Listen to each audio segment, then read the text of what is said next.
জান্নাত জাহান্নাম সম্পর্কে আলোচনা করি। আপনি কি জানেন জান্নাত এবং জাহান্নাম এই দুইটা জায়গা সৃষ্টি হয়ে আছে? বক্তব্য শুরু করার আগে এখানে আরেকটা কথা বলে দিই।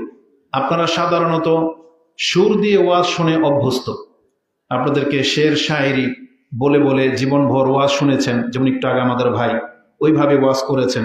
এখন আমার কথার আপনার মজা লাগবে না, এই জন্য বলেছিলাম যে আমরা এইভাবে কথা বলি, আগে শুনে নিলে ওনার কথাগুলো পরে শুনলে অনেক তৃপ্তি পেতেন, কিন্তু এখন সে উৎসাহটা আপনি হারিয়ে ফেলবেন।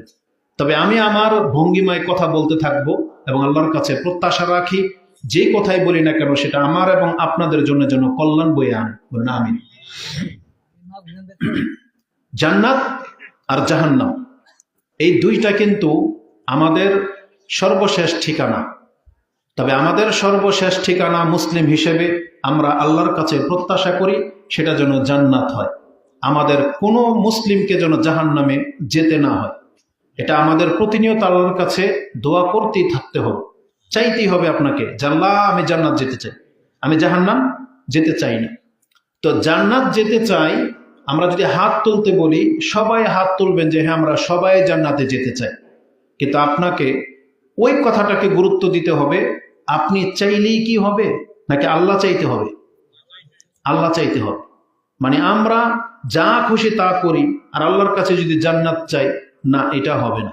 জান্নাত চাইলে জান্নাতের জন্য কর্ম করতে হবে। যেমন আরবিতে একটা প্রবাদ বাক্য আছে, তারজুন নাজাতা ওয়ালাম তাসলিকু মাসালিকাহা আখিল করিম ইন্নাস সাফিনাতা লা তাজরি আলা ইয়াবাসিন। যে তুমি চাচ্ছ নাজাত কিন্তু নাজাতের পথ ধরবা না, তাহলে তুমি জেনে রাখো নৌকা কখনো শুকনায় চলে না। নৌকা যদি আপনার বাইতে হয়, কিসে বাইতে হবে? পানি লাগবে। কিন্তু আপনি গোরামি করতেছেন, আল্লাহ চাইলে চলবে। আপনার গাড়ির চাক্কাগুলো যদি খুলে বাসায় রেখে যান, রাস্তায় চালাতে পারবেন? কিন্তু আপনি বলতেছেন যে আল্লাহ চাইলে তো পারে। তা আল্লাহ চাইলে তো সবকিছুই পারে, তাহলে আল্লাহ জান্নাত জাহান্নাম বানালেন কেন? আল্লাহ আপনাকে আমাকে মুসলিম ঘরে সৃষ্টি করলেন কেন? আল্লাহ আমাদেরকে সালাত পড়তে বললেন কেন? বরং আল্লাহ সুবহানাহু ওয়া তাআলা যেটা চাইবে সেটাই হবে, এটাই চূড়ান্ত। কিন্তু আল্লাহ এটাও বলে দিয়েছেন, যেই ব্যক্তি আমার রহমতের প্রত্যাশা করে আমি তার উপরে রহমত করব, আর যেই ব্যক্তি আমার নাফরমানি করবে সে চাইলে আমি তাকে ক্ষমা করব না। কারণ কোনো ব্যক্তির স্বেচ্ছাচারিতার উপরে আল্লাহ সিদ্ধান্ত নেবেন না। এই মর্মে কোরআনের আয়াত রয়েছে, আফানাজআলুল মুসলিমিনা কাল মুজরিমিন মা লাকুম কাইফা তাহকুমুন। আল্লাহ বলেছেন, তোমরা কি মনে করো আমি একটা মুসলিমের সাথে যে আচরণ করব একটা কাফেরের সাথেও কি একই আচরণ করব? আল্লাহ বলেছেন একটা মুসলিম আর মুসলিমের এগেইনস্টে আল্লাহ সুবহানাহু ওয়া তাআলা মুজরিম শব্দটা এনেছেন। আফানাজআলুল মুসলিমিনা কাল মুজরিমিন। একজন মুসলিমের সাথে কি ওই আচরণ করা হবে একটা অপরাধীর সাথে যে আচরণ করব? এটা আল্লাহ বলতেছেন কখনো না। তার মানে আপনি এখান থেকে সিদ্ধান্ত নিয়ে নেন, একটা মুসলিম পাপী ব্যক্তি যদি মনে করে আমি ইবাদত করব না, আমি হারাম খাবো, তারপরে আল্লাহ সুবহানাহু ওয়া তাআলা চাইলে আমাকে ক্ষমা করে জান্নাত দিয়ে দিবে, এটা যদি আপনার চিন্তা হয় যে আল্লাহ চাইলে তো সম্ভব, তাহলে ওই একই কথা আপনি কাফেরদের ক্ষেত্রে ফিট করেন। তাহলে আজকে যারা ইহুদি, খ্রিস্টান, হিন্দু, বৌদ্ধ, তার মানে কি আল্লাহ চাইলে ওদেরকেও ক্ষমা করে দিতে পারেন? আল্লাহ ক্ষমা করে দিবে? আল্লাহর জন্য এটা উচিত হবে? আল্লাহ বলছে না, এটা আমার জন্য উচিত হবে না। তাহলে তুমি মুসলিম হয়ে লাভ কি? যারা 5 ওয়াক্ত সালাত আদায় করেন তাদেরকেও যদি আল্লাহ ক্ষমা করেন, বেনামাজিকেও যদি আল্লাহ ক্ষমা করেন, তাহলে আপনি ঠান্ডার সময় কষ্ট করে ওযু করে আল্লাহর বান্দা হিসেবে নিজেকে পরিচয় দিলেন, এটা দরকার কি ছিল? যদি একজন ব্যক্তি হালাল খায়, তার মতো যদি হারামখোরকে আল্লাহ মাফ করে দেয়, তাহলে আপনি যে কষ্ট করে নেকির আশায় হালাল খেলেন, তাহলে এটার জাযা কি? আর আল্লাহ সুবহানাহু ওয়া তাআলা নিজে স্পষ্ট ভাষায় বলে দিয়েছেন যে তুমি যদি জান্নাতে আসতে হয় তাহলে আমার সন্তুষ্টির মাধ্যমেই আসতে হবে, আমার ইবাদতের মাধ্যমেই আসতে হবে। যেমন এই ইবাদতগুলোর মধ্যে প্রথম আপনাকে গুরুত্ব দিতে হবে ফরজ ইবাদত। কোনগুলো? ফরজ ইবাদত। কিছু জানেন তো ফরজ ইবাদত আছে আর কিছু নফল, জানেন না? তাহলে ফরজ ইবাদত কি? যেমন 5 ওয়াক্ত সালাত। কিন্তু এই যে আমরা যে এখন ওয়াজ শুনতেছি, এটা কি ফরজ? এটা কি নফল, মানে অতিরিক্ত সোয়াবের কাজ। এটা সোয়াব আছে, অবশ্যই সোয়াব আছে। কি সোয়াব? এখানে যারা বসেছেন আপনাদের প্রত্যেককে আল্লাহ ক্ষমা করে দেবে, এটার ওয়াদা রয়েছে। আমি চাইলে সেই হাদিস আপনাকে এখন বলতে পারেন, লম্বা হাদিস, কিন্তু এটাকে এখানেই রেখে দিচ্ছি। তার চাইতে গুরুত্বপূর্ণ হচ্ছে আপনার ফজরের সালাত। আল্লাহ সুবহানাহু ওয়া তাআলা রাসূলুল্লাহ সাল্লাল্লাহু আলাইহি ওয়াসাল্লামকে জানিয়েছেন, সেই হাদিস আপনি বুখারীতে পেয়ে যাবেন। বুখারীতে কিতাবুর রিকাকে আছে যে আল্লাহ সুবহানাহু ওয়া তাআলা বলেন, মান আদা লি ওয়ালিয়ান ফাকাদ আযানতুহু বিল হারব। আল্লাহ সুবহানাহু ওয়া তাআলা বলেন, যেই ব্যক্তি আমার ওলির সাথে শত্রুতা করবে, আমি তার সাথে জিহাদের ঘোষণা করব। আল্লাহ বলেন তার সাথে যুদ্ধ করব। যুদ্ধ মানে কি? আপনি আল্লাহর ওলির সাথে যদি গাদ্দারি করেন, ঠকানোর চেষ্টা করেন, প্রতারণা করেন, তাহলে আল্লাহ আপনার পিছে লেগে যাবে। আপনাকে কিভাবে ক্ষতি করতে হবে সেটা আল্লাহর ভালো করেই জানা আছে। এজন্য আল্লাহর ওলি যারা, আল্লাহর ওলি কারা জানেন? এখানে কেউ আল্লাহর ওলি আছেন কিনা বলেন তো দেখি, দেখি ওনারা জানে কিনা। আপনাদের মধ্যে এখানে যারা আমরা আছি, এখানে কেউ কি আছেন আল্লাহর ওলি মনে হয় নিজেকে? ওই যে একজন, আর কেউ আল্লাহর ওলি নাই এখানে? আচ্ছা ঠিক আছে, আচ্ছা তাহলে আমি এবার বাংলায় বলি। আল্লাহর বন্ধু আছেন কে কে এখানে? নিজেকে আল্লাহর বন্ধু মনে করেন কেউ হইতে পারেন এখানে? শুনি, আল্লাহকে নিজের বন্ধু মনে করেন কে আছেন এখানে? কেউ আল্লাহকে বন্ধু মনে করেন না? তাহলে আপনারা কি শয়তানের বন্ধু? কার বন্ধু আমরা? তাহলে আমরা আল্লাহর বন্ধু এখানে কে কে আছি দেখি, একটু হাত তুলি তো। আমরা সবাই আল্লাহর বন্ধু। তাহলে আল্লাহর বন্ধু যদি সবাই হন, এই বন্ধুর আরবিটাই হচ্ছে ওয়ালি। বন্ধুর আরবি কি? ওয়ালি। যেমন কোরআনে আল্লাহ সুবহানাহু ওয়া তাআলা বলে দিয়েছেন, একটা কথা মাথায় রাখেন, ওই যে আমি যখন জিজ্ঞেস করেছি এখানে আল্লাহর ওলি কে কে আছেন, আপনার সাহস হয় নাই হাত তুলতে। কেন? কারণ জনম ভরে শুনে আসছেন আল্লাহর ওলি মানি বিশাল কিছু। আল্লাহর ওলি মানি এখন মাটি ধরে মিষ্টি বানিয়ে দিবে। আল্লাহর ওলি মানি এখন জায়নামাজ বিছিয়ে উড়ে চলে যাবে। আল্লাহর ওলি মানি তুফানকে থামিয়ে দেবে। আল্লাহর ওলি মানি এমন জট চুল, হাতের মধ্যে হাজারো আংটি, হাতের লাঠি, উমুক তুমুক। এটা না আমাদের সমাজে মনে করা হয়। কিন্তু আপনি যদি কোরআন পড়তেন, বুঝতেন, তাহলে আল্লাহ আপনাকে যে কবে ওলি গ্রহণ করে রেখেছে আপনি টেরই পান নাই। যদি আমি এখানে জিজ্ঞেস করি এখানে মুসলিম কে কে আছেন, কোনো হাত কি নিচে থাকবে? আপনাদের পরিচয় কি? আমাদের পরিচয় কি? আমরা কি সবাই মুসলিম? তার মানে আমরা কি আল্লাহর প্রতি ঈমান এনেছি? দেখেন, যারা আল্লাহর প্রতি ঈমান এনেছে তাদেরকেই আল্লাহ নিজের ওলি বলেছেন। আল্লাহ বলেছেন মুসলিমরাই হলো আল্লাহর ওলি। কোরআনের একটা আয়াত নিয়ে নেন, যেটা আপনি সূরা ইউনুস 10 নম্বর সূরা, তার 62-63 নম্বর আয়াতটা দেখেন। 61, 62, 63।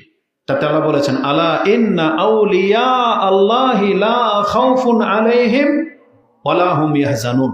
নিশ্চয়ই যারা আল্লাহর ওলি হবে তাদের কোনো ভয় নাই, তাদের কোনো চিন্তা নাই। আপনার যদি মনে হয় যে হুজুর মনে বানায় কথা বলে, অনেকে আরবিতে বানায় কথা বলে না, তাহলে আমি তো আয়াতের নাম্বার সহ বললাম। কারো মোবাইলে যদি কোরআন থাকে খুলে দেখতে পারে। আমি তো নাম্বার সহই বললাম। সূরা ইউনুস 10 নম্বর সূরার 61, 62 আয়াতগুলো খুলেন।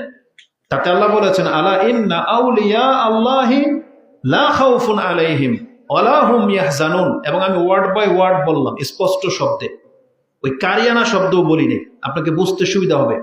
আল্লাহ বলেছেন, কান খাড়া করে শুনো, ইন্না আউলিয়া আল্লাহ, নিশ্চয়ই আল্লাহ হচ্ছেন তাদের ওলি, বা আল্লাহর ওলি হলো তারা, আল্লাযিনা আমানু, যারা আল্লাহর প্রতি ঈমান এনেছে। আল্লাহ বলেছেন ইন্না আউলিয়া আল্লাহি, প্রথমে বলেছেন আল্লাহর ওলিদের কি নাই? লা খাউফুন আলাইহিম ওয়ালা হুম ইয়াহজানুন, তাদের ভয় নাই, তাদের চিন্তা নাই। তারা কারা? আল্লাহ বলেছেন আল্লাযিনা আমানু ওয়া কানু ইয়াত্তাকুন, যারা আল্লাহর প্রতি ঈমান এনেছে এবং আল্লাহকে ভয় করে চলে, তারাই হলো আল্লাহর ওলি। তার মানে আমাদের এখানে যারা আছি তাদের একটা গুণ আছে, সেটা কি? আমরা আল্লাহর প্রতি ঈমান এনেছি। এখন আল্লাহর ওলি হওয়ার জন্য আমরা রেডি। আরেকটা কি লাগবে? আল্লাযিনা আমানু ওয়া কানু ইয়াত্তাকুন, আর যারাই আল্লাহকে ভয় করে চলবে তারাই হচ্ছে আল্লাহর ওলি। তার মানে এখানে আমাদের মধ্যে যারা আছেন আল্লাহকে মোটামুটি ভয় করে চলেন, তাহলে আপনি ওই মানের ওলি।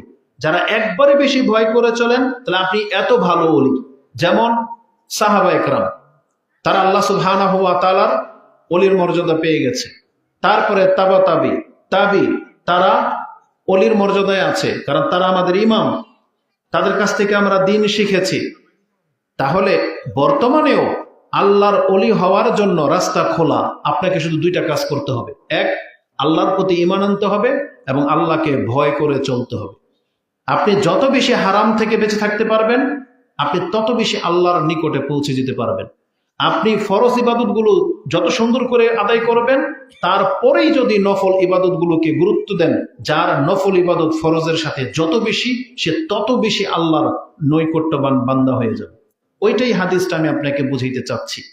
আল্লাহ সুবহানাহু ওয়া তাআলা বলেন যে মান আদা লিওয়ালিয়ান, এই যে যেই ব্যক্তি আমার ওলির সাথে শত্রুতা করবে, বিদ্বেষ রাখে, তার জন্য আল্লাহ সুবহানাহু ওয়া তাআলা বলেছেন আমি তার সাথে যুদ্ধের ঘোষণা করলাম।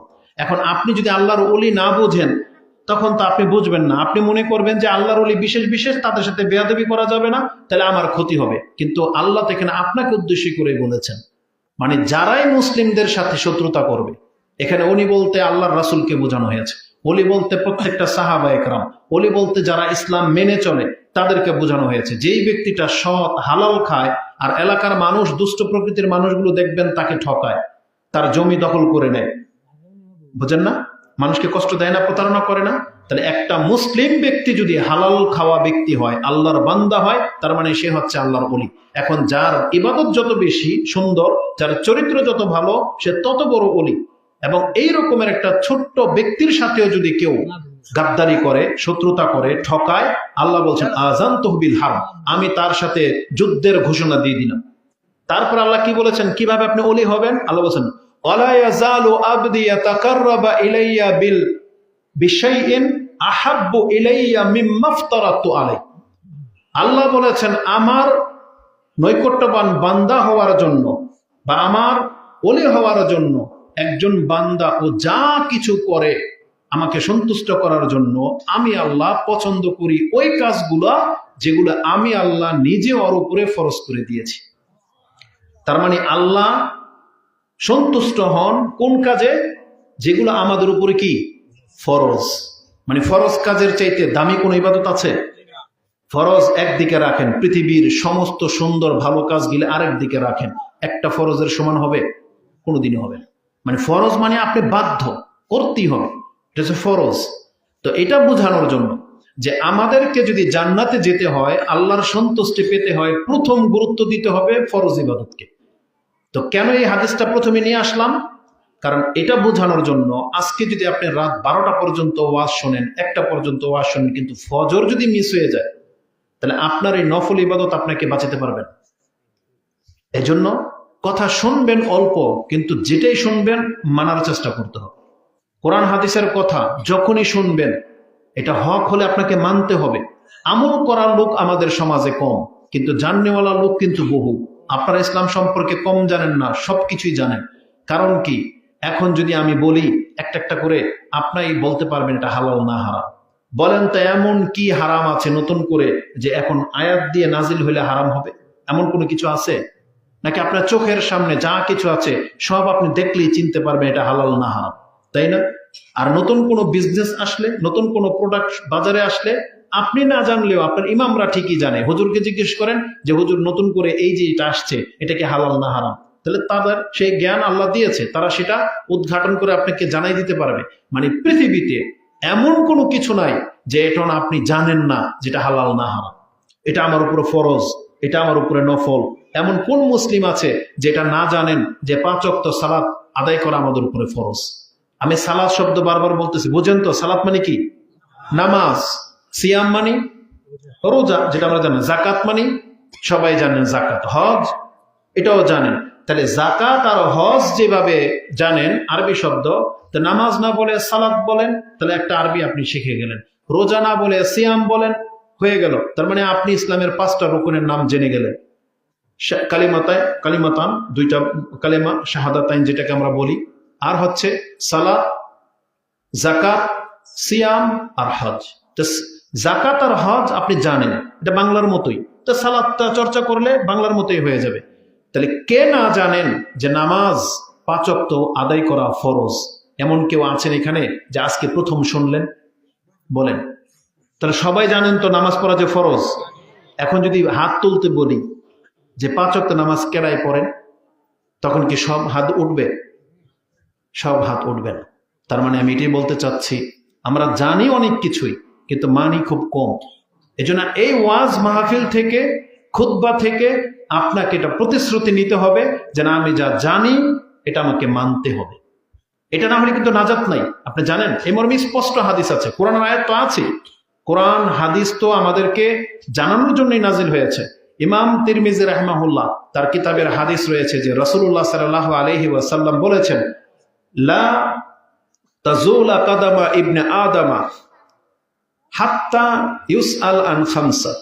5টি প্রশ্নের জবাব না দেওয়া পর্যন্ত কিয়ামতের মাঠে কোনো ব্যক্তির পা আল্লাহর সামনে থেকে হিলতে দেওয়া হবে না। প্রথম প্রশ্ন করা হবে আন উমরিহি ফিমা আফনা, তুমি তোমার এই পুরো বয়সটাকে কোন কাজে খরচ করেছো। ও আন শাবাবিহি ফিমা আবলা, যৌবনকালটাকে তুমি কোন কর্ম দিয়ে কাটিয়েছো। ও আন মালিহি মিন আইনা ইকতাসাবা ও ফিমা আনফাকা ও মাজা আমিলা ফিমা আলিম। এটা হচ্ছে 5ম প্রশ্ন, যে তুমি যে জ্ঞান অর্জন করেছো সেই জ্ঞান মোতাবিক তুমি কি আমল করেছো। এটা কিন্তু সবাইকে প্রশ্ন করা হবে, একটা আলেমকেও করা হবে, একটা সাধারণ মানুষকেও করা হবে। যার যতটুকু জ্ঞান ছিল আল্লাহ তাকে ততটুকু জিজ্ঞেস করবেন যে তোমার জ্ঞান অনুযায়ী তুমি কি আমল করেছো। এটার জন্য প্রস্তুত হয়ে যান। এটা কিন্তু কোনো ব্যক্তিকে ছাড়া হবে না। আপনি কি মনে করেন কবরে প্রশ্ন কি শুধু হুজুরদেরকে করা হবে আর আপনাদেরকে করা হবে না? তাহলে কবরের প্রশ্ন তো সবাইকে করা হবে। আপনাকে জিজ্ঞাসা করা হবে মান রব্বুক, তোমার রব কে। আপনি বলতেছেন আমার রব তো আল্লাহ, মেনে নিয়েছেন। বলা হবে ওমা দীনুক, তোমার দিন কি। দিন মানে কি? ইসলাম। আচ্ছা বলেন তো দেখি, এখানে একটু থেমে কথা বলি। যদি আপনার আমার দিন ইসলাম হয়, এবার আপনি বলেন তো দেখি, তাহলে ইসলাম মানেন না কেন? আপনার আমার দিন তো ইসলাম, তাহলে আমরা ইসলাম মানি কতটা? ইসলামের প্রথম বুনিয়াদি তো বললাম, যেটাকে আমুদ বলা হয়েছে 5 ওয়াক্ত সালাত। এটাই তো আজকে অধিকাংশ মুসলিমরা ছেড়ে দিয়ে বসে আছে। তারা আর ইসলামের বাকি রইল কি তার কাছে, যেটা মূল। কেন এটা মূল? আপনি বলবেন হুজুর সালাত মূল। আমি বলছি হ্যাঁ, নামাজ মূল। আপনার যেই ব্যক্তি বেনামাজি তার হজ কবুল হবে না, তার সিয়াম রেখে কাজ হবে না, বাপ মার খেদমত করলো নাজাত পাবে না। আপনি জানেন এটা? আগে আপনাকে মুসলিম হইতে হবে। 5 ওয়াক্ত সালাতের মূল্য এতটা গুরুত্ব কেন? কারণ বিচারের মাঠে যখন বিচার শুরু হবে জান্নাত পাওয়ার জন্য, তাহলে রাসূলুল্লাহ সাল্লাল্লাহু আলাইহি ওয়াসাল্লাম বলেছেন আমল, এই যে বাপ মার খেদমত করে এটা আমল না?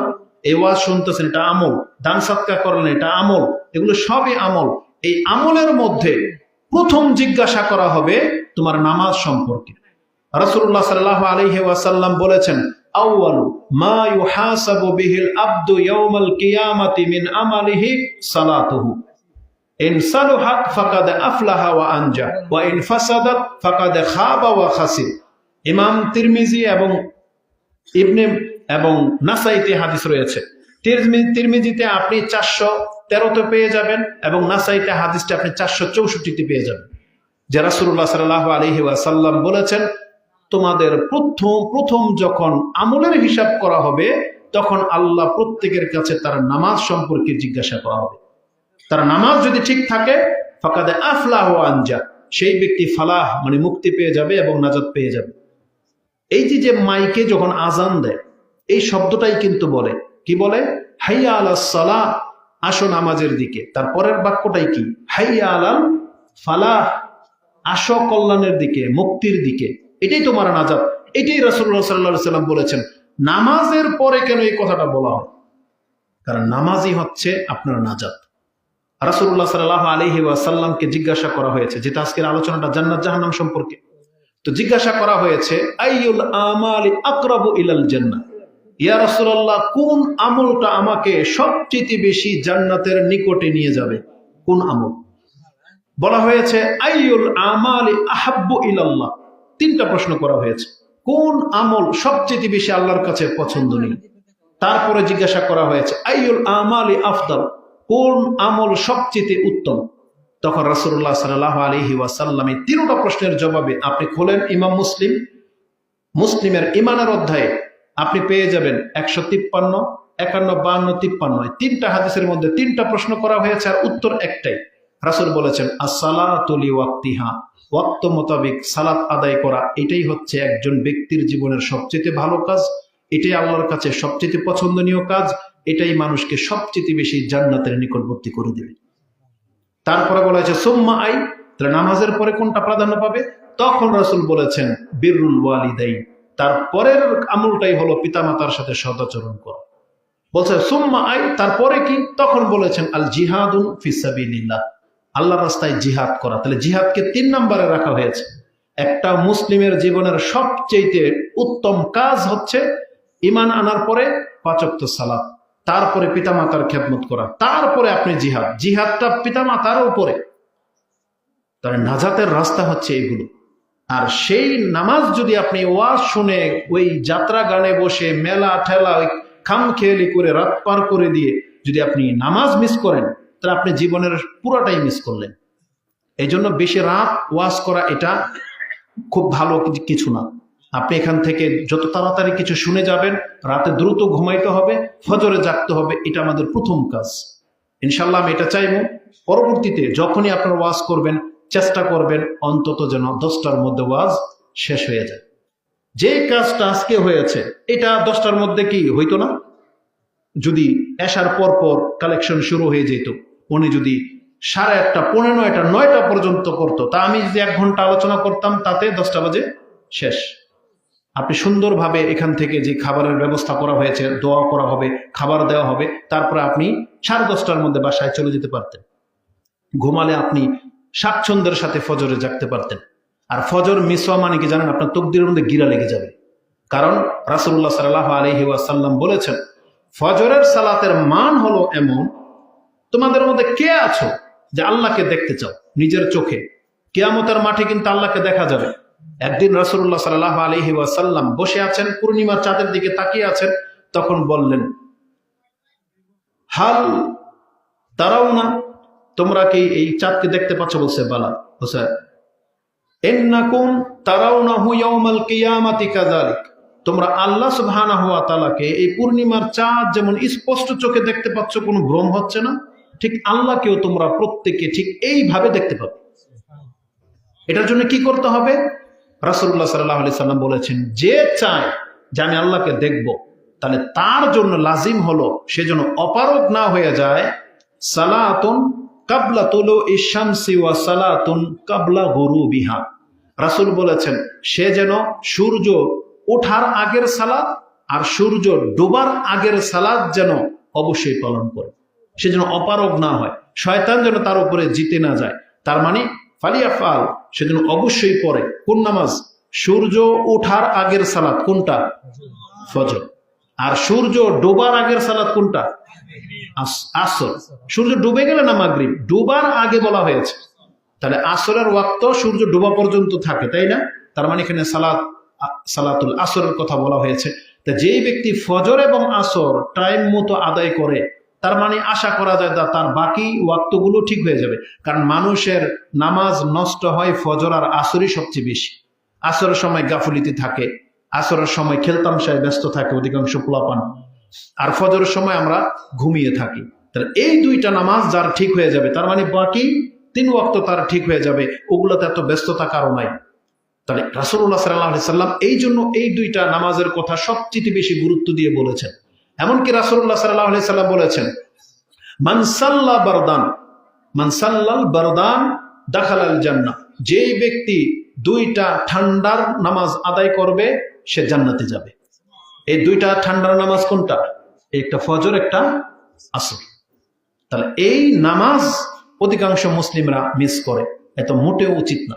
এই জন্য আমাদেরকে খুব দ্রুত ঘুমাইতে হবে যাতে করে ফজর আমরা আদায় করতে পারি। আল্লাহ আমাদেরকে তৌফিক দান করুন। এখন জান্নাত আর জাহান্নাম সম্পর্কে বর্ণনা করতে বলা হয়েছে, এটা বিশাল আলোচনা। আমি শুধু আপনাকে জান্নাত জাহান্নাম সম্পর্কে 2টা হাদিস বলবো, বেশি বলবো না। আর এটা এর মধ্যে এত গুরুত্বপূর্ণ বিষয় আছে। প্রথম একটা হাদিস নিয়ে নেন। রাসূলুল্লাহ সাল্লাল্লাহু আলাইহি ওয়াসাল্লাম বলেন ইউতা বিআনআমি আহলি দুনিয়া মিন আহলিন নার ফায়ুসবাগু ফিন-নারি সাবগাতান ফায়াকুলু ইয়া ইবনা আদম হাল রাআইতা খায়রান কাত্তু হাল মাররা বিকা নাঈমান কাত্তু ক্বালা ওয়াল্লাহি লা ওয়ায়ুতা আশাদ্দুন নাসি ফিদ দুনিয়া মিন আহলিল জান্নাহ ফায়ুসবাগু ফিল জান্নাতি সাবগাতান ফায়াকুলু ইয়া ইবনা আদম হাল রাআইতা শিদ্দাতান কাত্তু হাল মাররা বিকা বুসান কাত্তু ফায়াকুলু লা ওয়াল্লাহ লা রাআইতু শিদ্দাতান কাত্তু ওয়ালা মাররা বি। আখরাজাহুল মুসলিম। ইমাম মুসলিম এই হাদিসটাকে কোট করেছেন, যেটা আপনি 52 নম্বর অধ্যায়ে পেয়ে যাবেন, 6981 নম্বরে রয়েছে হাদিস ফাউন্ডেশন নাম্বার অনুযায়ী 6981। তাতে রাসূলুল্লাহ সাল্লাল্লাহু আলাইহি ওয়াসাল্লাম বলেন, কিয়ামতের মাঠে প্রথমে সমস্ত মানুষগুলো দাঁড়িয়ে থাকবে, বিচার শুরু হবে। আল্লাহ সমস্ত মানুষের সামনে জান্নাত আর জাহান্নাম কি জিনিস, দুনিয়াতে কে কি অবস্থায় ছিলেন, কে মুসলিম ছিলেন আর কে কাফের অবস্থায় ছিল, কে হালালের উপরে ছিল আর কে হারাম গ্রহণ করেছে, এটার এক্সাম্পল দেখানোর জন্য আল্লাহ প্রথমে এমন ব্যক্তিকে নিয়ে আসবেন,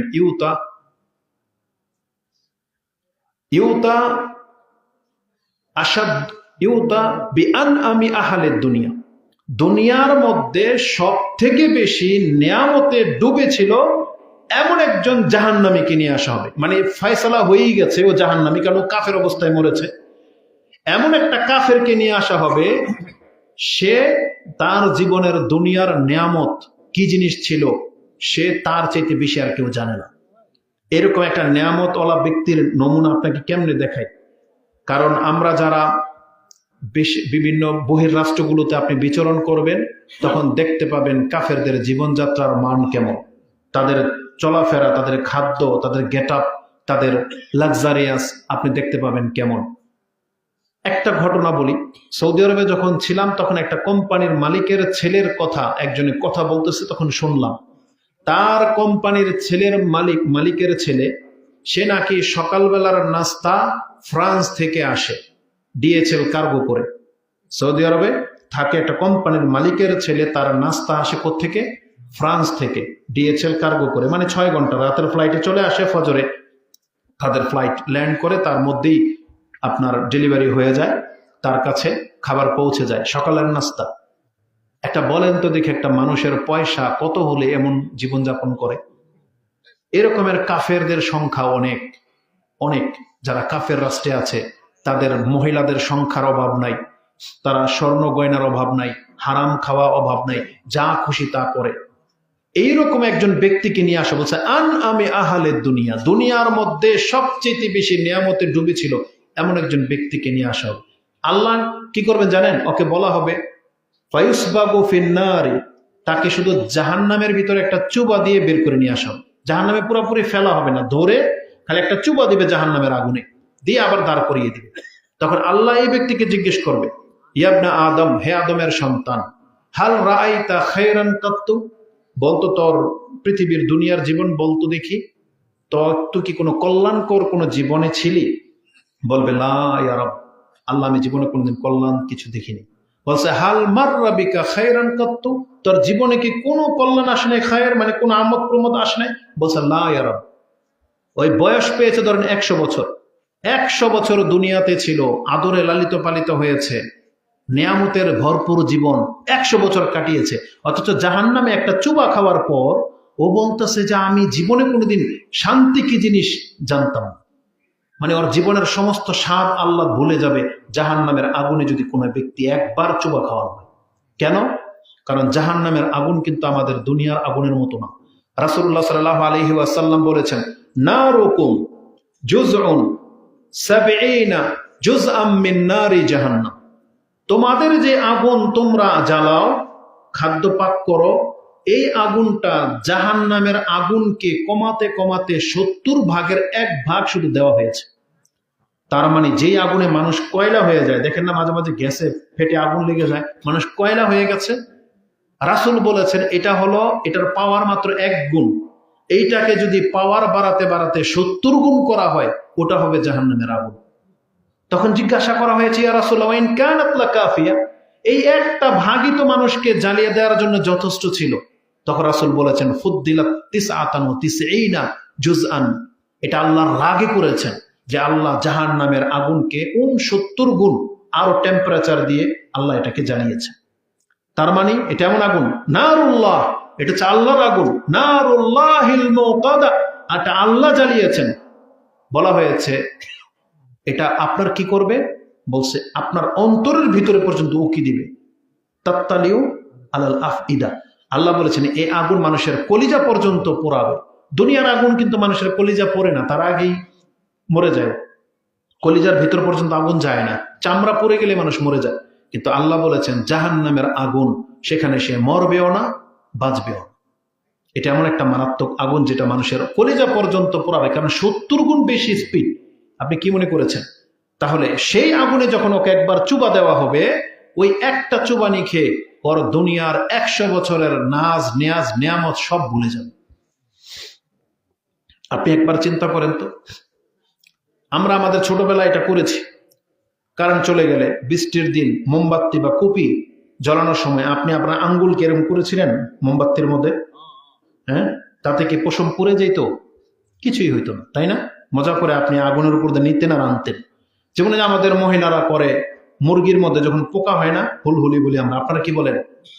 ফুলহুলি, যাই হোক, এটা যখন হয় না তখন দেখবেন এটাকে দূর করার জন্য ওই পানিতে কিছুক্ষণ চুবা দিয়ে ধরে রাখে। কতটুকু চুবা? অতটুকু মুরগি মরবে না, কিন্তু পোকাগুলো সরে যাবে। অথবা আগুনের মধ্যে দেখবেন ছেঁকা দেয় না, পোকা মরে কিন্তু পাকনা জ্বলে না। আল্লাহ সুবহানাহু ওয়া তাআলা একটা কাফেরকে শুধু জাহান্নামের আগুনে সাবগাতান বলা হয়েছে, শুধু এরকম একটা চুবা দিয়ে বের করে নিয়ে আসা হবে। কিন্তু এটা যেহেতু জাহান্নামের আগুন, ওর কলিজা পর্যন্ত খবর হয়ে যাবে যে ওর অবস্থাটা কি হবে, যে ও 100 বছরের নিয়ামতের কথা সব নিমিষেই ভুলে যাবে। এটা হচ্ছে জাহান্নাম। ঠিক আল্লাহ সুবহানাহু ওয়া তাআলা বলা হয়েছে ওয়ায়ুতা আশাদ্দিন নাসি ফিদ দুনিয়া আশাদ্দিন নাসি বালাউন ফিদ দুনিয়া মিন আহলিল জান্নাহ। আল্লাহ একজন হতদরিদ্র জান্নাতীকে নিয়ে আসবে। দুনিয়াতে সে হতদরিদ্র ছিল, মুসলিম, একেবারে নিঃস্ব, যার কিছুই ছিল না। আমরা এমন এমন ভিডিও ক্লিপ দেখেছি, মুসলিম অথচ সিয়াম রেখেছে, রোজা রেখেছে, ইফতারি করার মতো মুড়ি পর্যন্ত নেই। এরকম মানুষ নাই বাংলার জমিনে, কিন্তু আমরা খবর রাখি না। আছে একটা মুসলিম কতটা হতদরিদ্র হলে তার জীবনটা এভাবে কাটতে পারে। তার মানে একটা সৎ মুসলিম, সে হারাম খায় না, হালালের উপরে বেঁচে আছে, কষ্ট করে ইসলামের উপরে আছে। এইরকম একটা জান্নাতীকে আল্লাহ নিয়ে আসবে, যার জীবনটাই কেটেছে কষ্টে। বেলাল রাদিয়াল্লাহু তাআলা আনহুর জীবনটাই কেটেছিল প্রথমে কষ্টে। আম্মার, ইয়াসির, সুমাইয়া, এদেরকে কত আঘাত করেছে আবু জাহেল। এরকম একজন মুসলিম হতদরিদ্রকে নিয়ে আসা হবে। আল্লাহ সুবহানাহু ওয়া তাআলা জান্নাত দেওয়ার আগে আল্লাহ যে কি জান্নাত তৈরি করেছেন এটা বোঝার জন্য আল্লাহ শুধু ওকে ফায়ুসবাগু ফিল জান্নাতি সাবগাতান, ওকেও জান্নাতে শুধু একটু বাতাস লাগিয়ে দিয়ে বের করে নিয়ে আসা হবে। ওই যে আগুনের উপরে এরকম করার মতো, বাস ভিতরে ঢুকিয়ে দিয়ে বের করে নিয়ে আসা হবে। তখন আল্লাহ এই ব্যক্তিকে জিজ্ঞেস করবে, ইয়া আদম, হে আদমের সন্তান, হাল রাআইতা শিদ্দাতান কাত্তু, বলতো দেখি তোর দুনিয়ার জীবনের কথা মনে পড়ে যে তোর কোনো কষ্ট হয়েছিল, কোনো অভাব ছিল? সেই ব্যক্তি আল্লাহর কাছে সাক্ষী দিয়ে বলবে, ওয়াল্লাহি লা ইয়া রাব, হে আল্লাহ তোমার কসম করে বলতেছে আমি দুনিয়াতে কোনো কষ্ট কোনোদিন উপভোগ করিনি। জান্নাতের একটু বাতাস লাগলে একজন ব্যক্তির দুনিয়ার সমস্ত কষ্ট সব ভুলে যাবে। এটা হচ্ছে জান্নাত। সেই জান্নাতের নিয়ে আলোচনা করতে বলা হয়েছে। আপনি কি মনে করেন আজকে আমরা যত কষ্টেই থাকি না কেন, এই 60-70 বছরের জীবন, আপনি জানেন জান্নাতের তুলনায় এটা কি? এক ফোঁটা পানি মাত্র। এটাও ইমাম মুসলিম রাহিমাহুল্লাহ কোট করেছেন যে রাসূলুল্লাহ সাল্লাল্লাহু আলাইহি ওয়াসাল্লাম বলেছেন, ওয়াল্লাহি মা মাসালুদ দুনিয়া ফিল আখিরাহ ইল্লা মিসলু মা ইয়াজআলু আহাদুকুম ইসবাআহু হাযিহি ফিল ইয়ামি ফালিয়ানজুর বিমা তারজি। রাসূল সাল্লাল্লাহু আলাইহি ওয়াসাল্লাম বলেছেন, তোমাদের কোনো ব্যক্তি যদি তারা দুনিয়ার জীবন আর জান্নাতের জীবনের সাথে কম্পেয়ার করতে চায়, তাহলে সে যেন সমুদ্রের কিনারায় চলে যায়। সমুদ্রের কিনারায় গিয়ে তার একটা আঙ্গুল ডুবিয়ে দেবে।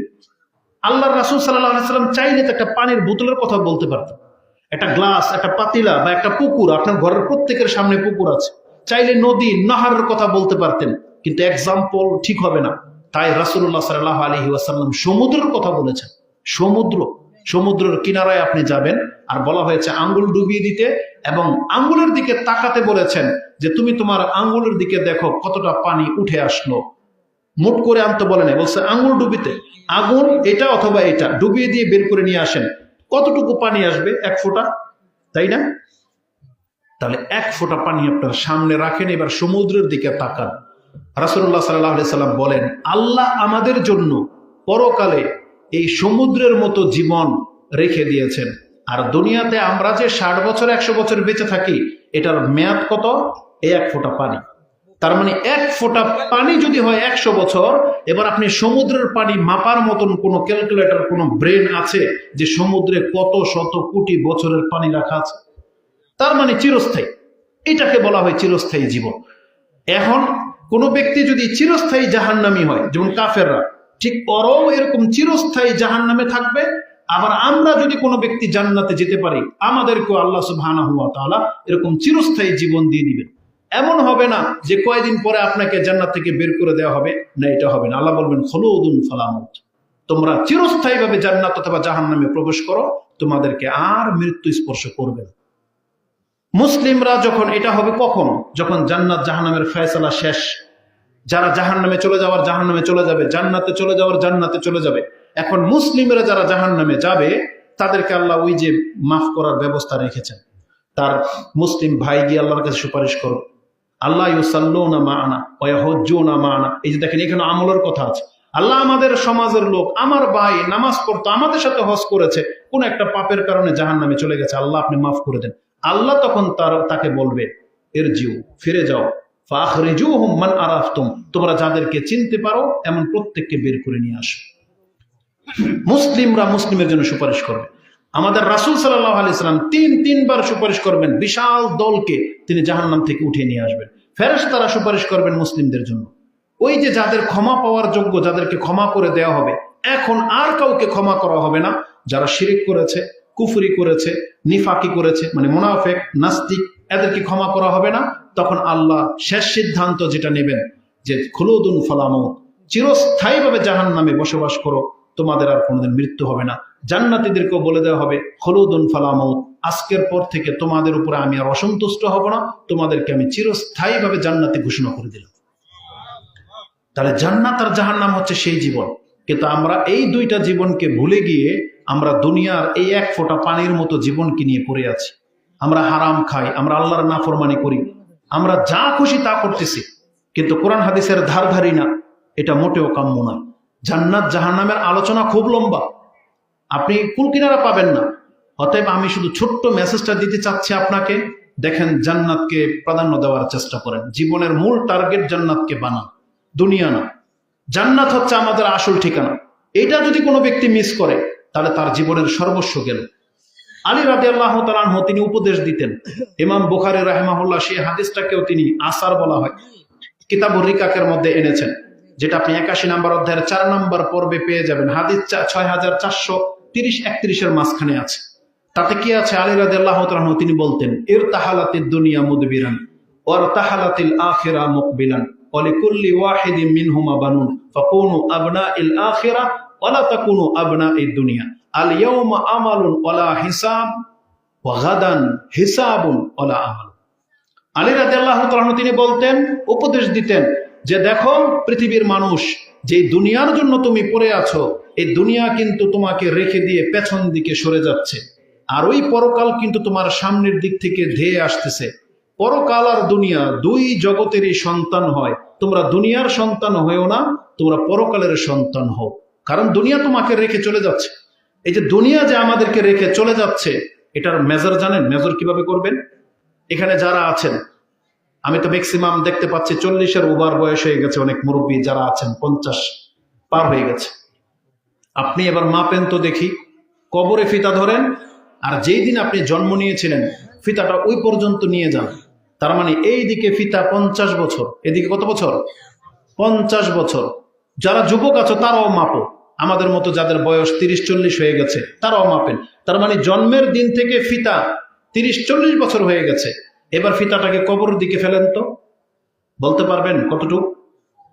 কারো কারো জন্য এতটুক, কারো কারো জন্য আধা হাত, কারো কারো জন্য 1 হাত, কারো কারো জন্য 1 বছর, কারো কারো 10 বছর। বেশি জোর এখানে যারা আছি তাদের বয়স 20 বছর লম্বা হতে পারে। এখান থেকে কবরের দূরত্ব 20 বছর লম্বা হতে পারে যারা যুবক আছে। আর যারা বয়স 50 হয়ে গেছে, আপনি কি বলতে পারবেন আরো 20 বছর বাঁচবেন? তার মানে আমাদের কবরের রাস্তা কিন্তু ছোট হয়ে গেছে। এই জন্য আমাদেরকে বলা হয়েছে, দেখো দুনিয়া কিন্তু তোমাকে রেখে পেছন দিকে সরে যাচ্ছে, কবর তোমার সামনের দিক থেকে আসতেছে। আর সবচেয়ে মারাত্মক কথা কোনটা জানেন? যেই দিন মৃত্যুটা হবে ওইটাই হবে জান্নাত জাহান্নামের ফয়সালা। ওই দিন যদি আপনি মুসলিম না হন, ওই দিন যদি আপনি হালাল খোর না হন, ওই দিন যদি আপনি নামাজি না হন, তাহলে ফেসে যাবে। আল্লাহ ছাড় দিয়ে রেখেছে, মাফ করে যাচ্ছে, কিচ্ছু বলতেছে না, কিন্তু ফয়সালাটা আল্লাহ করে দিবেন যেই দিন মানুষের আত্মাটাকে গ্রহণ করা হবে। কারণ ইমাম বুখারী রাহিমাহুল্লাহ এটাও তিনি তার কিতাবুল কাদার ৮২ নম্বর অধ্যায়ে এনেছেন। রাসূলুল্লাহ সাল্লাল্লাহু আলাইহি ওয়াসাল্লাম বলেছেন, ইন্নাল আবদা লা ইয়ামালু আমালা আহলিন নার ওয়া ইন্নাহু মিন আহলিল জান্নাহ ওয়া ইয়ামালু আমালা আহলিল জান্নাহ ওয়া ইন্নাহু মিন আহলিন নার ওয়া ইয়ামালু আহলিন নার ওয়া ইন্নামাল আমালু বিল খাওয়াতিম। রাসূলুল্লাহ সাল্লাল্লাহু আলাইহি ওয়াসাল্লাম বলেছেন, পৃথিবীতে কত মানুষ আছে যারা জাহান্নামের কাজ করে যাচ্ছে, নামাজ পড়ে না, হারাম খায়, মারপিট, খুনি, কত কিছু, চুরি ডাকাতি করতো, কিন্তু লোকটা জান্নাতি। আবার কত ব্যক্তি আছে যারা নামাজ পড়ে, মুসলিম ঘরের সন্তান, হালাল খাচ্ছে, হুজুরের সন্তান, কিন্তু লোকটা জাহান্নামী। যদি কথাটা এই পর্যন্ত হইতো তাহলে বেনামাজিরা বলতো, দেখছেন এই যে রাসূল কি বলে গেছে, নামাজ পড়েও জাহান্নামী, তার মানে আমার ঈমান ঠিক, তাই না? কিন্তু রাসূলুল্লাহ সাল্লাল্লাহু আলাইহি সাল্লাম শেষ কথাটা বলেছেন খুব মারাত্মক। এটা এতটা দামি কথা, এটা যেই ব্যক্তি নিতে পারবে সেই ব্যক্তি জিতে যাবে। সেটা কি জানেন? রাসূল বলেছেন জীবনের ফয়সালাটা করা হবে ও ইন্নামাল আমালু বিল খাওয়াতিম। আমল তো ওটাই গণ্য হবে যেটা সর্বশেষ তার কাছ থেকে পাওয়া যাবে। তার মানে যেই দিন মালাকুল মউত আপনার আত্মাটা নিয়ে নেবে, দেখা হবে এইটা কি মুসলিমের আত্মা না কাফেরের আত্মা, ওই দিন দেখা হবে। এটা কি একটা বেনামাজের আত্মা নাকি নামাজের আত্মা, এটা কি একটা সৎলোকের আত্মা নাকি একটা জালেমের আত্মা। কারণ আপনি ওই যে খারাপ কাজ করতেছেন, আপনি জান্নাতি কিভাবে জান্নাতি হতে পারে? আপনি তওবা করে নিয়েছেন। ওই যে বনি ইসরায়েলের একটা ব্যক্তি ১০০ জন মানুষকে হত্যা করেছে না, কিন্তু ওই সময় কি মৃত্যু এসেছিল? আসে নাই। কিন্তু যেই দিন সে তওবা করে নিয়েছে, মৃত্যুটা কিন্তু তার পর পরে আসছে। তো যেহেতু তওবা করে নিয়েছে, পাপ সব মাফ। তাহলে এখন যে ফেরেশতাটা আসছে, কার আত্মাটা নিল? ১০০টা খুনির আত্মা নিয়েছে না একটা তওবাকারীর আত্মা নিয়েছে? এটা তওবাকারীর আত্মা নিয়েছে। আর রাসূল বলেছেন, কুল্লু বনি আদামা খাত্তা, কুল্লু বনি আদামা খাত্তাউন ওয়া খায়রুল খাত্তাইনা আত-তাওয়াবুন। প্রত্যেকটা আদম সন্তানেরই ভুল হয়, তবে উত্তম ভুলকারী হচ্ছে সেই ব্যক্তি যেই ব্যক্তি তওবার সুযোগ পেয়ে গেল। তওবা করে নিলে আপনার পাপ মাফ হয়ে যাবে।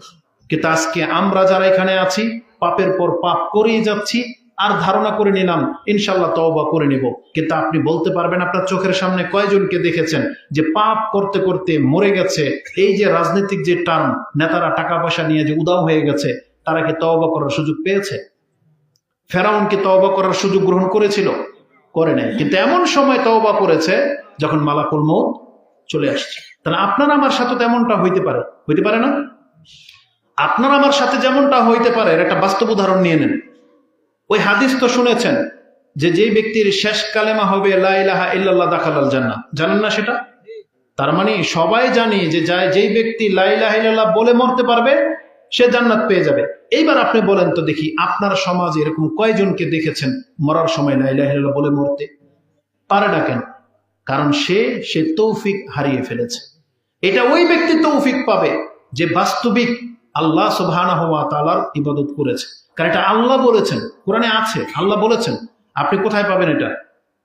সম্ভবত ৪১ নম্বর সূরা ফুসসিলাত, হামিম, সাজদা, তার ৩০-৩১ নম্বরে সম্ভবত রয়েছে। আল্লাহ বলেছেন, ইন্নাল্লাযীনা ক্বালু রাব্বুনাল্লাহ সুম্মা ইসতাকামু, নিশ্চয় যে বলে আমার রব আল্লাহ, এই কথা বলে এটার উপরে কায়েম থাকে, তার মানে সে আল্লাহকে রব হিসেবে পাওয়ার পরে আর এদিক সেদিক খোঁজে না, যা চায় আল্লাহর কাছে চায়, ভয় করলে আল্লাহকে ভয় করে, হালালের উপরে থাকে, আল্লাহর উপরে ধৈর্য ধারণ করে থাকে।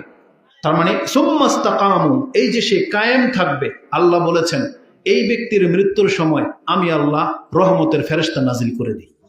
তাতানাজ্জালু আলাইহিমুল মালায়েকা আল্লা তাখাফু ওয়া লা তাহজানু ওয়া আবশিরু বিল জান্নাতিল্লাতী কুনতুম তুওয়াদুন। এই ফেরেশতারা এসে তাকে সালাম দেয় এবং জান্নাতের সুসংবাদ দেয়। তারা কারা? যারা ইসলামের উপরে কায়েম থাকবে। এজন্য আপনি যদি বলেন আমার দিন হচ্ছে ইসলাম, তাহলে আপনাকে ইসলাম পালন করতে হবে। শুধু মুসলিমের ঘরে জন্মালে সেই ব্যক্তি মুসলিম হয় না। মুসলিমের ঘরে জন্মালে মুসলিম হওয়া যায় না, কারণ ইবাদত করতে হবে। এই যে মুসলিমের ঘরে জন্মলে যে মুসলিম হওয়া যায় না, তার একটা উদাহরণ দিয়ে দিই। বলেন তো আমরা কার সন্তান? আমাদের পিতাকে আদম আলাইহিস সালাম না? উনি কি ছিলেন? ইহুদি, খ্রিস্টান, মুসলিম, তাই না? তাহলে উনি যেহেতু মুসলিম ছিলেন, পৃথিবীর সমস্ত মানুষগুলা কার সন্তান? আদম আলাইহিস সালামের সন্তান, তাই না? তাহলে আমরা সবাই তো মুসলিমেরই সন্তান। হিন্দুরা কার সন্তান? আদম আলাইহিস সালামের সন্তান। খ্রিস্টানরা, ইহুদিরা সব আদম আলাইহিস সন্তান। তাহলে মুসলিমের ঘরে জন্ম নিলেই যদি জান্নাত পাওয়া যায়, তাহলে আপনি নিজেই তো ফতোয়া দিচ্ছেন ইহুদিরা জান্নাতে যাবে না, খ্রিস্টানরা জান্নাতে যাবে না, ইহুদিরা জান্নাতে যাবে না। ইবলিস জান্নাতে যাবে? ইবলিস শয়তান কেন? ও কয়টা সেজদা অস্বীকার করেছিল বলেন? আপনি প্রতিদিন কয়টা সেজদা করেন না? 5 ওয়াক্ত নামাজে কয়টা সেজদা? 17 রাকাত ফরজ না? নফলটা বাদ দেন, ফরজ তো আগে, ফরজটার হিসাব তো আগে। 5 ওয়াক্ত নামাজে কয়টা সেজদা?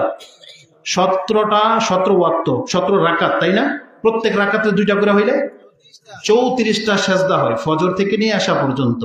আপনি বলতেছেন ইবলিস মাত্র একটা সেজদাকে অস্বীকার করার কারণে ও কাফের, অহংকারী, আর আপনি 34টা সেজদাকে প্রতিদিন অস্বীকার করতেছেন। আপনি কি চিন্তা করেন একবার? ফতোয়া তো লাগিয়ে দিলেন ইবলিসের উপরে, ইবলিস জাহান্নামে। তা আপনি কি? আমরা কি তাহলে? আমরা কত বড় অহংকারী! আর ইবলিসকে তো বলা হয়েছিল তুমি মানুষকে সেজদা করো।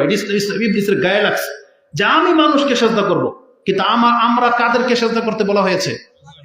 আপনি জানেন আল্লাহকে, যিনি আপনাকে আমাকে সৃষ্টি করেছেন, যিনি এই কায়নাতের মালিক, যিনি আমাদেরকে রিজিক দেন, যিনি জান্নাত জাহান্নামের মালিক, সেই আল্লাহকে সেজদা করতে বলা হয়েছে, যিনি হচ্ছেন রাজাধিরাজ, যিনি হচ্ছেন সবচেয়ে সম্মানিত। কেমনে বোঝাই আপনাকে? আপনি এমন এক সত্তাকে সেজদা করতে আপনি অহংকার করলেন, কি জবাব দিবেন কাল কিয়ামতের মাঠে? কি জবাব দিবেন? এটা হচ্ছে অহংকার। এই যে সত্যটাকে গ্রহণ না করে নেওয়াটাই হচ্ছে অহংকার। আপনি জানেন যে 5 ওয়াক্ত নামাজ পড়া ফরজ, আপনি আসলে একটা মুসলিম এটা ভাবে না, এটা ভাবেই না যে আমার যেটা অহংকার, এটা ভাবে না। আমরা অহংকারে মনে করি পয়সাওয়ালাদেরকে, যে পয়সাওয়ালা ঠিক মতো সালাম দেয় না, কথা বলে না, সে অহংকার। কিন্তু সবচেয়ে বড় অহংকারে আমি আর আপনি, কারণ আমরা আল্লাহর সামনে অহংকার করতেছি। এটা যে অহংকার, আপনি জানেন অহংকারের মিনিং কি, ডিফিনেশন কি? রাসূলুল্লাহ সাল্লাল্লাহু আলাইহি সাল্লাম বলেছেন অহংকারের ডিফিনেশন হচ্ছে গামতুন নাস বাতারাল হক ওয়া গামতুন নাস। হক যেটা হক সেটাকে অবজ্ঞা করা আর মানুষকে তুচ্ছ তাচ্ছিল্য করা, এটা হচ্ছে অহংকারের লক্ষণ। যেই ব্যক্তি মানুষকে মূল্যায়ন করে না, সে যত হতদরিদ্র হোক, তাহলে সে অহংকারী। কারণ আপনার সমাজের রিক্সা, অটো যারা চালায়, আপনি দেখেন তাকে আপনি চেহারার মূল্যায়নই করেন না, কেউ কাউকে মূল্যায়ন করে না। তার মানে এটা হচ্ছে অহংকার। একটা রিক্সাওয়ালাকে মূল্যায়ন করে না, লেগে যায় কিছু হলেই, অথচ দুইজনে কিন্তু রিক্সা চালায়, কিন্তু গায়ের মধ্যে শক্তি কি, তাকত কি, প্রত্যেকেই নেতা, বুঝেন না? তাহলে এটা হচ্ছে অহংকার। আর বাতারাল হক, হকটাকে অবজ্ঞা করা। আপনার কাছে হক চলে আসছে, আপনাকে বলা হয়েছে আপনি ধরছেন বাম হাতে খাবার, আপনাকে বলা হয়েছে যে ডান হাতে খেতে হয়, আপনি বলেন দূর হুজুর জানতো, আপনারটা আপনি করে, বলে কিনা অনেকে? এটা হচ্ছে অহংকার। কিন্তু ভদ্রতা হইলে কি, ঠিক আছে ভুলে গেছিলাম, তাই না? ভদ্রতা হচ্ছে সাথে সাথে ডান হাতে নিয়ে নেওয়া। আপনি কি জানেন আমাদের রাসূলুল্লাহ সাল্লাল্লাহু আলাইহি সাল্লামের সামনে এমন একটা আচরণ করা হয়েছিল, এক ব্যক্তিকে বলছে কুল বিয়ামিনি, তুমি ডান হাতে খাও। সে বলতেছে লা আস্তাতিউ ইয়া রাসূলুল্লাহ, আমি পারবো না। বলছে সক্ষম না? বলছে লা আস্তাতা লাস্তাতা, তুমি কিয়ামত পর্যন্ত পারবে না। রাসূল বদ্ধ করে দিলেন। সাহাবায়ে বলছেন এই ব্যক্তি মরার আগ পর্যন্ত তার ডান হাত তার মুখে তুলতে পারেনি। আপনি কি মনে করেছেন? এটা হচ্ছে অহংকার। একটা মানুষকে সত্যটা জানিয়ে দেওয়া হলো আর সেটা সে গ্রহণ করলো না, এটা হচ্ছে অহংকার। এই জন্য আমরা আলোচনা বেশিক্ষণ লম্বা করবো না, কারণ এরপরে আপনাদেরকে নিয়ে দোয়া করা হবে, তারপর খাদ্য দিবে, আমাদের অনেক লম্বা সময় হয়ে গেছে। আর আপনারা ভালো করে জানেন এটা আমাদের জন্য অনেক কলঙ্কের একটা বিষয়। কি এই যে পথটা এখান থেকে এই মেঘনা পর্যন্ত, এই জায়গাটাতে প্রায় ডাকাতি হয়। গতকালকের ভিডিও ক্লিপ দেখলাম 10টা গাড়িকে ভাঙচুর করে ডাকাতি করা হয়েছে, অথচ আমরা নাকি মুসলিম। একটা মুসলিম ব্যক্তি তার রাস্তা দিয়ে সে চলতে নিরাপদ না। 1400 বছর হয়ে গেছে ইসলাম আমাদেরকে হেফাজত করে দিয়ে গেছে রাসূলুল্লাহ সাল্লাল্লাহু আলাইহি সাল্লাম, অথচ আমরা আজও পর্যন্ত ওই মক্কার কুফফারদের মতো ওই জাহেলিয়াতের যুগের লোকই হয়ে থেকে গেল। তারা ডাকাতি করতো, আমরা ডাকাতি করি, তারপরে মুসলমান হয়ে লাভ হয়েছে কি? নাহলে আপনি প্রমাণ করেন রাসূল ইসলামের যুগে যারা ইসলাম গ্রহণ করেছিল জীবনে কোনোদিন তারা ডাকাতি করেছে, প্রমাণ করে। তাহলে আমি আর আপনি মুসলিম দাবি করতেছেন, আচ্ছা আমাদের ঘরের সন্তানগুলো ডাকাতি করে, এটা কেমন হইল? না, এটা উচিত না। এজন্য আমরা রাত করতে চাচ্ছি না। সর্বশেষ একটা হাদিস বলে দেব, বলছিলাম দুইটা হাদিস, একটা বলেছি, আর একটা হাদিস হলো আপনি জান্নাত সবসময় আল্লাহর কাছে চাইবেন, জাহান্নাম থেকে সবসময় আল্লাহর কাছে মুক্তি চাইবেন। জানেন এটার রেজাল্টটা কি হবে? ইবনে মাজার সর্বশেষ হাদিস, একবার আপনাকে মুখস্থ রাখার জন্য বললাম। ইবনে মাজা একটা হাদিসের কিতাব আছে, তার সর্বশেষ হাদিস 4341 নম্বর হাদিস, তাতে আপনি দেখবেন একটা হাদিস আছে। রাসূলুল্লাহ সাল্লাল্লাহু আলাইহি সাল্লাম বলেছেন, মান সাআলাল্লাহু আল জান্নাতা সালাসা মাররাতিন ক্বালাতিল জান্নাহ আল্লাহুম্মা আদখিলহুল জান্নাহ ওয়া মান ইস্তাজারা মিনান নারি সালাসা মাররাতিন ক্বালাতিন নার আল্লাহুম্মা আজিরহু মিনান নার। রাসূলুল্লাহ সাল্লাল্লাহু আলাইহি ওয়াসাল্লাম বলেছেন, যেই ব্যক্তি আল্লাহর কাছে 3 বার করে জান্নাত চায়, মানে উদ্দেশ্য হচ্ছে বারবার, অন্তত 3 বার যদি বলেন আল্লাহুম্মা ইন্নী আসআলুকাল জান্নাহ, আল্লাহ আমি তোমার কাছে জান্নাত চাই, তাহলে জান্নাত আল্লাহর কাছে সুপারিশ করে, আল্লাহুম্মা এই ব্যক্তিটা বারবার জান্নাত চাচ্ছে, আদখিলহুল জান্নাহ, আল্লাহকে জান্নাত দিয়ে দাও। আর যখন কোনো ব্যক্তি আল্লাহর কাছে বারবার জাহান্নাম থেকে আশ্রয় চায়, 3 বার যদি বলেন, তাহলে জাহান্নাম আল্লাহর কাছে সুপারিশ করবে, আল্লাহ এই ব্যক্তিটা জাহান্নামে আসতে চায় না, ওকে আমার কাছ থেকে আপনি মুক্ত করে দেন। বুঝেন, আল্লাহ সেই জ্ঞান দিয়ে রেখেছে জান্নাত জাহান্নাম। অতএব আমরা আল্লাহর কাছে জান্নাত চাচ্ছি, আপনি বলেন আল্লাহুম্মা ইন্না নাসআলুকাল জান্নাহ, আল্লাহুম্মা ইন্না নাসআলুকা আল জান্নাহ, যেটা আমরা সবাই চাচ্ছি। এই জন্য আপনি যখন চাইবেন আপনি বলবেন আল্লাহুম্মা ইন্নী আসআলুকাল জান্নাহ, আল্লাহ আমি তোমার কাছে জান্নাত চাচ্ছি। না পারলে বাংলায় বলো আল্লাহ আমি তোমার কাছে জান্নাত চাচ্ছি, আল্লাহ তুমি আমাকে জান্নাত দাও, আল্লাহ তুমি আমাকে জাহান্নাম থেকে মুক্ত করো, আল্লাহ আমার বাপ মাকে জান্নাত দাও, বলতেই থাকবেন যখন মনে হবে। তাহলে কি হবে? ওই জান্নাত আপনার আমার জন্য সুপারিশ করবে। এই জন্য আমি ক্ষমা চাচ্ছি। আমি চাইলে আরো বলতে পারতাম, কিন্তু আমি আমার রাগটাকে কন্ট্রোল করেছি। যদি আমি চলে যেতাম, কিন্তু ভাইদের আমাদের স্বভাব না, পরে বদনামি করবেন, কেন হুজুর চলে গেল, অহংকারী।